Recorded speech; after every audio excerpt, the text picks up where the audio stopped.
ඊට දිනේ මේ ස්ලැබ් එක කොන්ක්‍රීට් කරන්න නියමිතයි. පර්චස් 6ක ඉඩ ප්‍රමාණයක පර්චස් 4ක තමයි බිම් ග්‍රවුන්ඩ් ෆ්ලෝ එක කවර් වෙන්නේ මේ නිවසින්. ඉතින් වාහන දෙකක් පාක් කරන්න ඕන මේ කාපෝච් එක මේ ස්ථානයේ තමයි පිහිටලා තියෙන්නේ. එතකොට වාහන දෙකක් පාක් කරන්න ඕන හින්දා මේ බීම් එකේ දිග අඩි 20ක් පමණ වෙනවා. ඒතර මැද කොලම්ස් දාන්න බෑ. මැද හරියට කණු දාන්න බෑ. වාහන ඇතුල් කිරීමේ අපහසුතාවයක් තියෙනවා. මොකද පර්චස් 6ක කුඩා ඉඩ ප්‍රමාණයක් ඉඩ ප්‍රමාණයක තමයි මේ නිවස නිර්මාණය කරන්නේ. ඒතර ඔයාලට කියලා දෙන්න කැමතියි මෙන්න මේ වගේ අවස්ථාවකදී මේ බීම් එක මේ විදියට සවිමත්ව නිර්මාණය කරන්න වෙනවා. මොකද ගොඩාක් අවස්ථාවලදී මෙහෙම අඩුවෙන් කම්බි දාලා බීම් එකේ උස අඩු කරලා කම්බි ස්ටිරප් නිසි ආයුකරෙන් සැලසුම් කරලා නැතුව ස්ට්‍රක්චරල් ඉංජිනේර් කෙනෙක්ගේ උපදෙස් නැතුව ස්ට්‍රක්චරල් ප්ලෑන් නොමැතිව ඩිසයින් කරලා මේ බීම්ස් මේ නැවිලා තියෙනවා. නැවුනම ආපහු HIN තමයි ගොඩක් වෙලාවට ෆික්ස් කරන්නේ.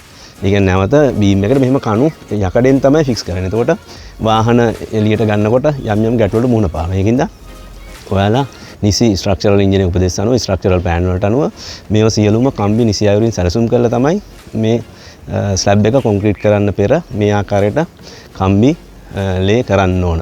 ඒතර බලන්න මේකේ මේ 20 කූරු තමයි භාවිතා කරලා තියෙන්නේ. කණු දෙක අතර දුර අඩි 20කට වැඩි. ඒතර 20 කූරු භාවිතා කරලා තියෙනවා. මෙතන මේ ස්ටිරප් තියෙනවා. සාමාන්‍ය ස්ටිරප් භාවිතා කරන්නේ මිලිමීටර් 6න්. එතකොට 6 නෙමෙයි මේ 10 කූරු වලින් තමයි මේ ස්ටිරප් නවලා තියෙන්නේ. මේ ටෝ ස්ටිල් භාවිතා කරලා තියෙන්නේ.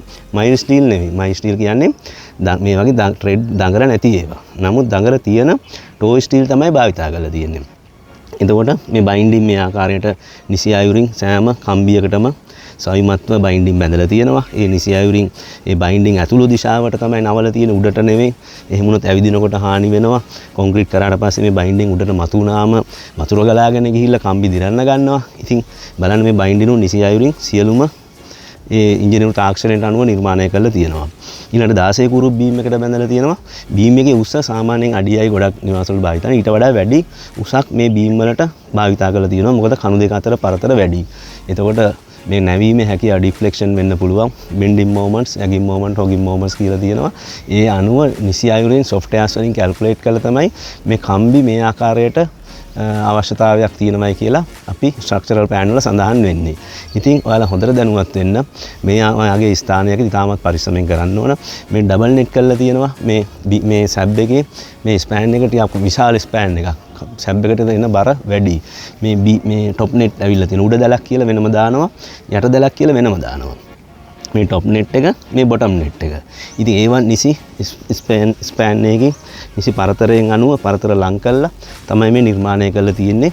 මේ අධික බරක් එනවා මේ බීම් එක මතට. ඒ බරය දරා ගන්න මේ වගේ টොප් නෙට් දාලා තියෙනවා, බොටම් නෙට් එකත් නිර්මාණය කරලා තියෙනවා.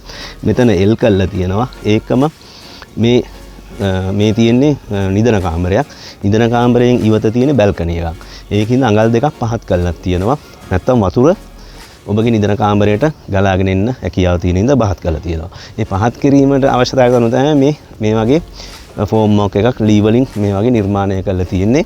කොන්ක්‍රීට් කරනකොට ඒ ඩ්‍රොප් එක නිසි අයුරින් ලබා ගන්න. ඉතින් මේ දේවල් ඔයාලා දැනුවත් වෙන්න, ඉතාමත් පරිස්සම් වෙන්න. බීම් එක ක්‍රැක් වුණොත් ආපහු හදන්න ඉතාමත් අපහසුයි. HIN එකක් නිර්මාණය කරන්නේ ඉතාමත් අවලස්සනයි, ඇහිරෙනවා. ඉතින් නිසි ඉංජිනේරු උපදෙස් අනුව මේ විදියට තාක්ෂණය භාවිතා කරලා හොඳ කොන්ට්‍රැක්ටර්ස්ලා භාවිතා කරගෙන ඔයාලගේ නිර්මාණය කරගන්න. එහෙනම් තවත් අපි බලාපොරොත්තු වෙන මේ සබ් එකට අදාළ වටිනා දේවල් ඔයාලට දැනුවත් කරන්න. ඔයාලා subscribe කරන්න වරුණ මනම්පිරි YouTube channel එකට, share කරන්න, comment කරන්න. ඒකම notifications ගෙන්න ගන්න bell icon එක click කරන්න. ඔබේ ජීවිතයේ සදාතනික නිවාස සිහිනය සැබෑවක් කර ගැනීමට හම්බවන්න ශ්‍රී නිපුණත්වයේ ප්‍රවීණ වරලත ඉංජිනේරු Waruna Manamperi Associate Private Limited අනකාරික Dharmapala මාවත මුම්බේ මාතර ශාඛා මාළඹේ